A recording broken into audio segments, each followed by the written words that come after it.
औज़ुबिल्लाहिमिनश्शैतानिर्रजीम बिस्मिल्लाहिर्रहमानिर्रहीम। Physics bye Nadeem एक दफ़ा फिर से एक नए टॉपिक के साथ फ़िज़िक्स को मज़ीद आसान बनाने के लिए एक नई वीडियो के साथ हाज़िर है। आज का जो हमारा टॉपिक है that is about moment of inertia.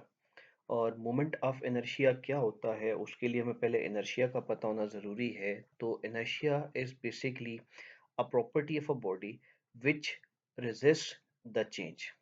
A property of a body which resists the change in its state.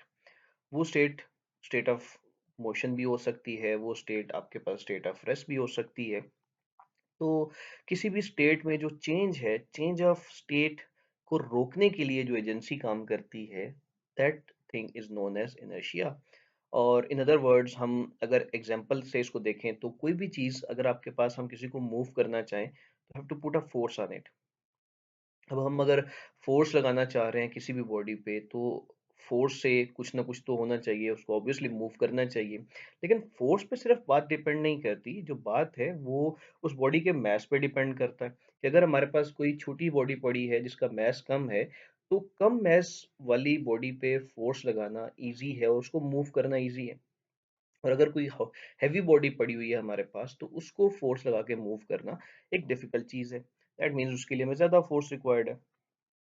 तो इस छोटी सी चीज़ से हमें, इस एग्जांपल से हमें ये भी फाइड आइडिया हो जाता है कि inertia is basically all about mess.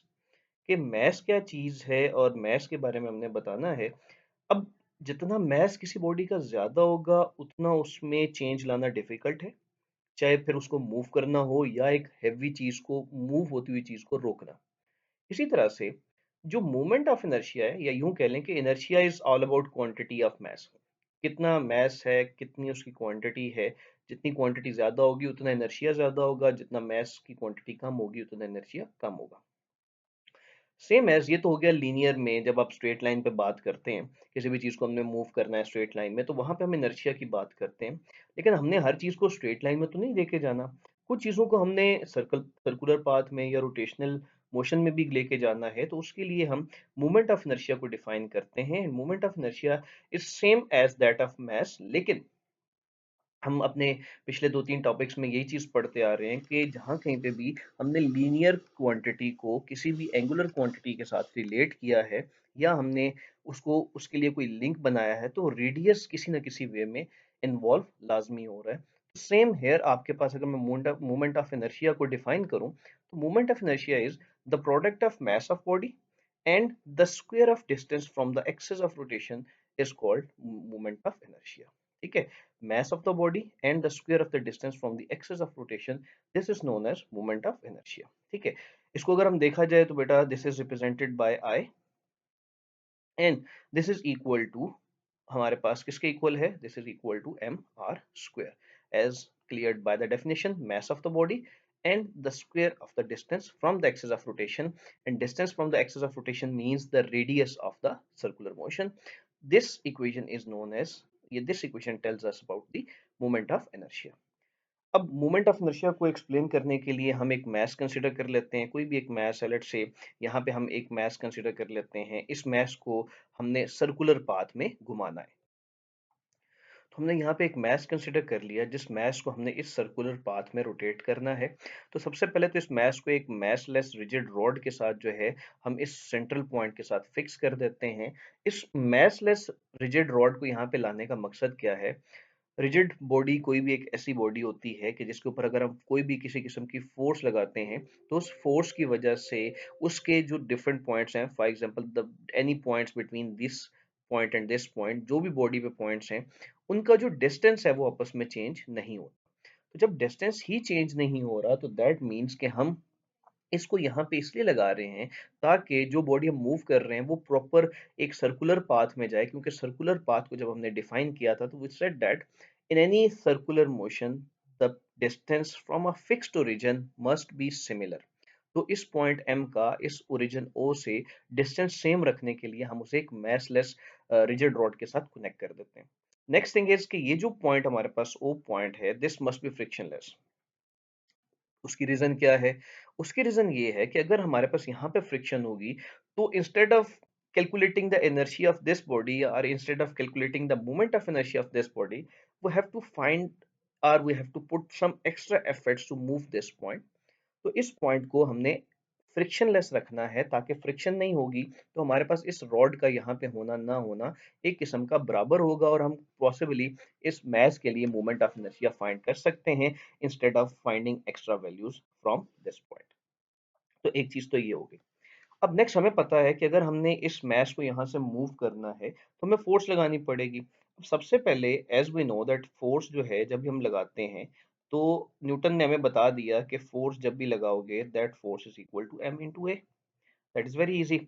But the thing is कि यहाँ पे हम इसको तो रोटेट कर रहे हैं। अब रोटेट करेंगे तो रोटेट करने के लिए हमें जो एक्सलेशन यूज करना पड़ेगा that acceleration must be angular. ठीक है, तो इस एक्सलेशन को हमने क्या करना है, we have to use the angular one.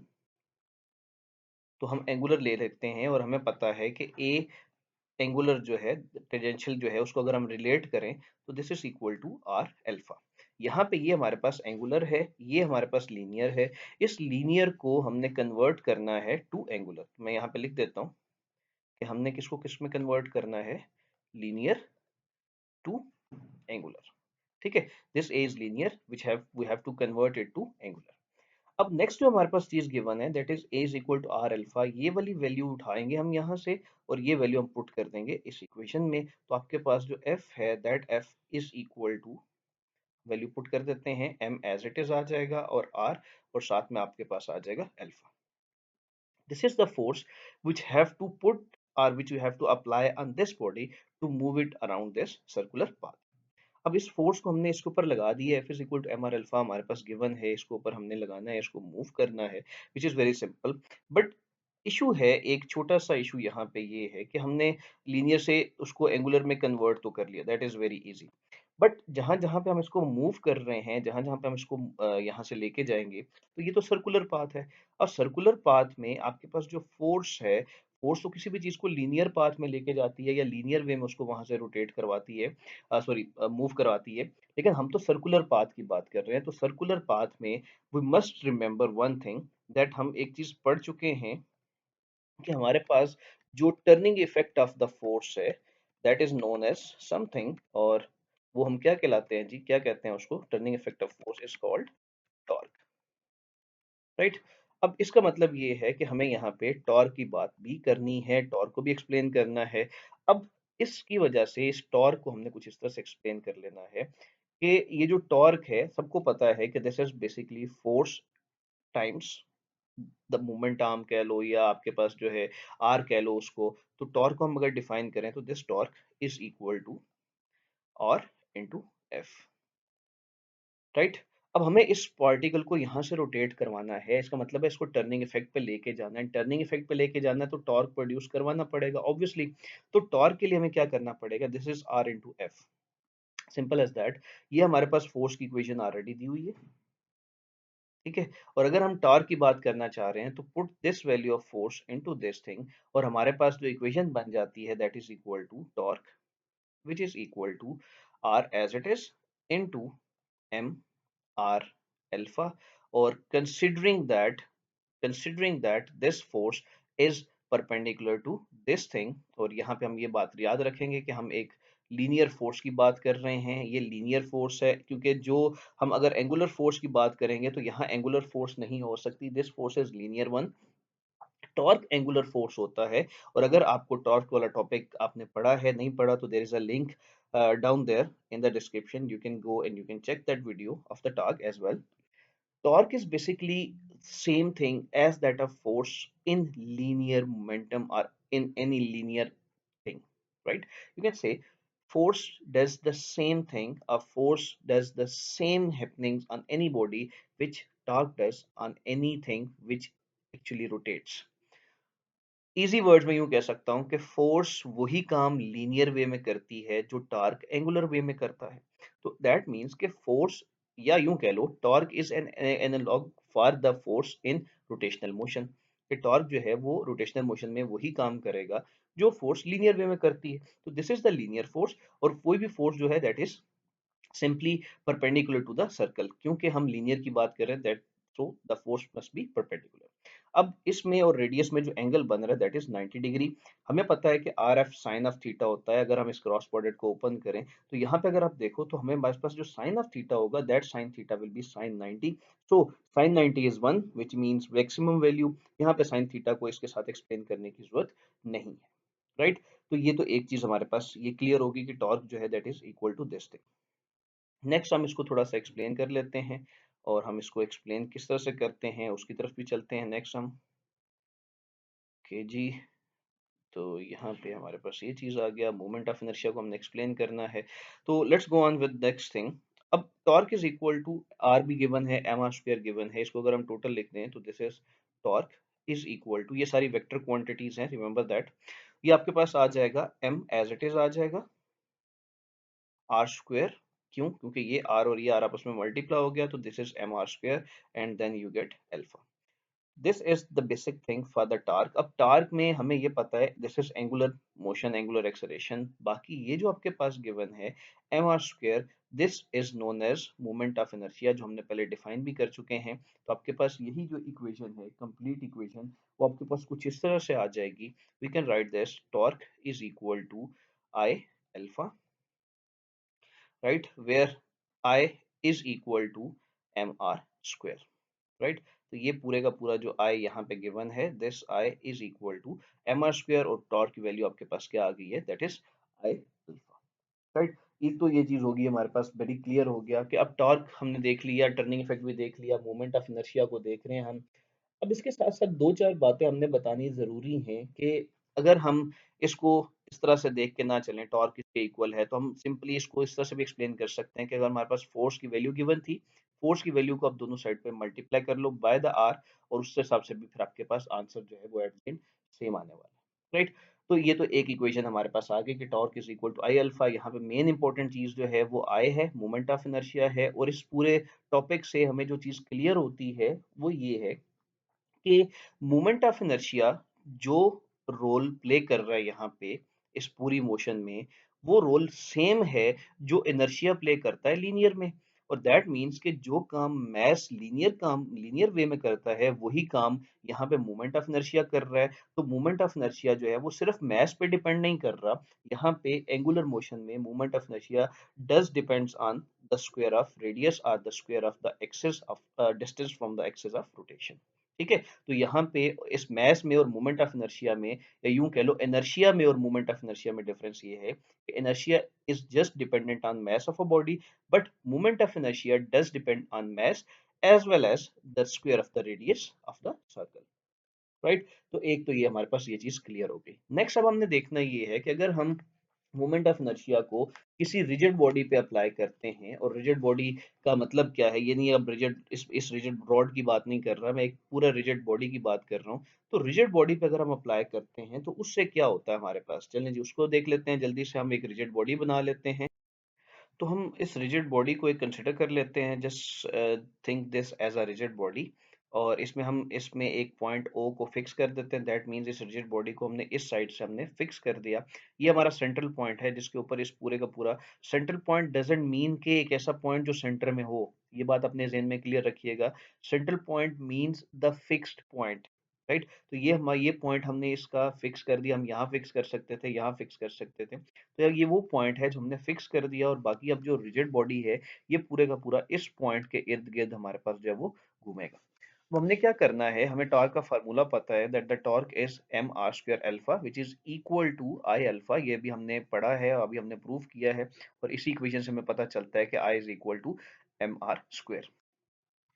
और इसी को हम थोड़ा सा यूं देख लेते हैं कि अगर हम इसकी बात कर रहे हैं तो इसमें हम थोड़े से पॉइंट्स, लेट से इसको हम जो है यहाँ पे मैस m1 कंसिडर कर लेते हैं। यहाँ पे हम एक छोटा सा मैस m2 कंसिडर कर लेते हैं। इसी तरह से यहाँ पे m3 कंसिडर कर लेते हैं, राइट। और M4 आ गया, इसी तरह से हमारे पास M4 हो गया। ठीक है, चले M4 को मैं थोड़ा सा इस साइड पे कर देता हूँ। ये M4 हो गया हमारे पास। इसी तरह से हम करते करते डिफरेंट पॉइंट्स हमने नोट करने हैं। और यहाँ पे आते आते लेट्स से हमारे पास M ऑफ N आ गया, राइट। अब ये हमारे पास टोटल नंबर ऑफ मैसेज हैं जो हमने देख लिए। अब हर मैस का अगर मैं M1 की बात करूं तो यहाँ से लेके यहाँ तक का जो डिस्टेंस होगा दैट विल बी R1, ठीक है। इसी तरह से यहाँ से लेके यहाँ तक का जो डिस्टेंस होगा ऑब्वियसली वो आपके पास R2 होगा, ठीक है, इसी तरह से आप यहाँ से लेके यहाँ तक चले जाओ तो that will B R3, right. और इसी तरह से अगर आप फोर्थ पॉइंट तक जाना चाह रहे हो तो अगर आप फोर फोर तक चले जाओगे तो दैट विल बी R4। और इसी तरह से जो डिस्टेंस आपका n पॉइंट तक होगा that will B Rn, right. तो डिफरेंट पॉइंट्स तक का जो डिस्टेंस है वो भी डिफरेंट होगा ऑब्वियसली। लेकिन क्योंकि हम रिजिड बॉडी यूज कर रहे हैं, we are using a rigid body, तो यहाँ पे ये बात अपने ज़हन में रखना ज़रूरी है कि रिजिड बॉडी एक ऐसी बॉडी होती है जिसके ऊपर आप फोर्स लगाते हैं तो उनके किसी भी पॉइंट का डिस्टेंस आपस में चेंज नहीं होता है। ये बात आपने याद रखनी है। तो अगर इस बॉडी को मैं रोटेट करवाता हूँ, रोटेट करने का मतलब ये है, लेट्स से हमारे पास ये जो एम एन पॉइंट है अगर मैं एक्सेस बना लूं तो this is horizontal and this M2 is almost kind of vertical. अगर मैं रोटेट करूंगा तो ये कुछ इस तरह से होगा, ये at a certain angle. Let us से कि हम इस बॉडी को इस डायरेक्शन में मूव कराते हैं at a certain angle theta, right. अब इसकी वजह से जो सर्टेन एंगल है हमारे पास गिवन, जितना एम एन पॉइंट मूव करेगा M3 M1 M2 M4 ये सारे के सारे भी सेम डिस्टेंस मूव करेंगे। Why? Because we are using rigid body. और रिजिड बॉडी जो है हमने पहले बता दिया, दोबारा देख लेते हैं। एक ऐसी बॉडी जिसके ऊपर फोर्स लगाने से उसका डिस्टेंस या उसके किसी भी पॉइंट्स का आपस में डिस्टेंस जो है वो चेंज नहीं होता है। अब हमें क्या करना है, ये तो टॉर्क गिवन है, हमने फर्स्ट बॉडी को, फर्स्ट मैस को देखना है, सेकंड को देखना है, थर्ड को देखना है। तो हमें सबसे पहले तो फर्स्ट बॉडी को देखना है, तो that will B torque 1। Torque 1 करेंगे तो आपके पास मैस भी 1 हो जाएगा, आर भी 1 का स्क्वायर हो जाएगा, और इसी तरह से जो अल्फा है वो भी आपके पास 1 आ जाएगा, राइट। इसी तरह से अगर फर्स्ट बॉडी के बाद हम सेकंड बॉडी की तरफ चलते हैं तो that will B torque 2। Torque 2 में सिंपली जो आपके पास m है वो भी 2 हो जाएगा, r जो है वो भी 2 हो जाएगा, उसका भी स्क्वायर हो जाएगा, और अल्फा भी आपके पास 2 हो जाएगा। सिमिलरली हम मूव करते करते जो है लास्ट पॉइंट तक चले जाते हैं। Torque of the last point जो है torque of n, that is equal to, किसके इक्वल आ जाएगा, m of n, mass of the n particle, radius of the n particle which is a square, और साथ में अल्फा ऑफ n पार्टिकल। ठीक है। अब ये तो हो गया, हर मैच का अलग-अलग हमने देख लिया। अब हमने फाइंड करना है टोटल। ठीक है जी, तो आपके पास जो टोटल टॉर्क होगा, I am representing this by total, T is being here to represent the total one. तो अगर टोटल टॉर्क की बात की जाए तो we have to add these all up, तो that will be equal to m1 r1 square alpha plus this one plus this one, ये सारी चीजें हमने ऐड करनी है। तो मैं simply I can write torque 1 plus that is torque 2 plus up to so on and plus up to torque of n। तो ये सारे के सारे जो है वो हमने ऐड कर लेने हैं। जब इनको आप ऐड करोगे तो एक चीज आपने टोटल याद रखनी है कि टोटल टॉर्क इज, जो भी बनता है, जो अल्फा है वो इन सब में कॉमन है। अल्फा को मैं एज इट इज यहाँ पे कॉमन ले लेता हूँ, और अल्फा के साथ में कोई भी और चीज क्यों नहीं लिख रहा, द रीजन इज कि अगर हमने यहाँ पे बात की कि जितना एंगल थीटा पहली जो पॉइंट है ये पॉइंट मूव करेगा, उतना ही एंगल थीटा ये सारे पॉइंट मूव करेंगे। That means her point, rigid body का हर पॉइंट जब मूव करता है तो at the same time with the same velocity and same acceleration move करता है। तो यहाँ पे हर जितने भी पॉइंट्स आप कंसिडर करोगे उन सब पॉइंट का जो डिस्टेंस है that will be very very same. ठीक है। और हम इसकी वजह से कह सकते हैं कि अगर डिस्प्लेसमेंट सेम है या डिस्टेंस सेम है तो उसकी वेलोसिटी भी सेम होगी और उसका एंगुलर एक्सेलरेशन भी सेम होगा। तो alpha 1 is equal to alpha 2 is equal to alpha n। तो ये सारे के सारे अल्फा कॉमन आ गया। बाकी जितनी भी हमने सारी इक्वेशंस ऐड करनी है तो दैट विल बी समेशन। अब समेशन का भी रूल होता है, that is i is equal to 1 to n, और बाकी आपके पास m ऑफ i आ जाएगा एंड साथ में r i का स्क्वायर। ठीक है। तो ये हमारे पास जो है वो एक कंप्लीट टॉपिक एक किस्म का बनता है, and the last step which will be equal to, इस पूरी चीज को हम लिख सकते हैं, the total torque is equal to I alpha, where. अब इसके साथ हमने बताना है कि हमारे पास जो आई है, दिस आई, इस आई की वैल्यू क्या है। बेसिक इंपॉर्टेंट चीज मोमेंट ऑफ इनर्शिया, क्योंकि हम टॉपिक मोमेंट ऑफ इनर्शिया का पढ़ रहे हैं। This I is equal to, यहाँ पे हम इसको एक्सप्लेन कर देते हैं, दिस आई, अब क्योंकि हम एक बॉडी की बात कर रहे हैं लेकिन कंप्लीट बॉडी की बात कर रहे हैं, तो this will be equal to sigma I is equal to 1 to n, and then from 1 to n आपको भी पता है सिंपली ये पूरी की पूरी चीज जो यहाँ पे हमारे पास गिवन है ये हमारे पास कंप्लीटली इक्वल टू आई है। तो this will be equal to, right, this will be equal to m of i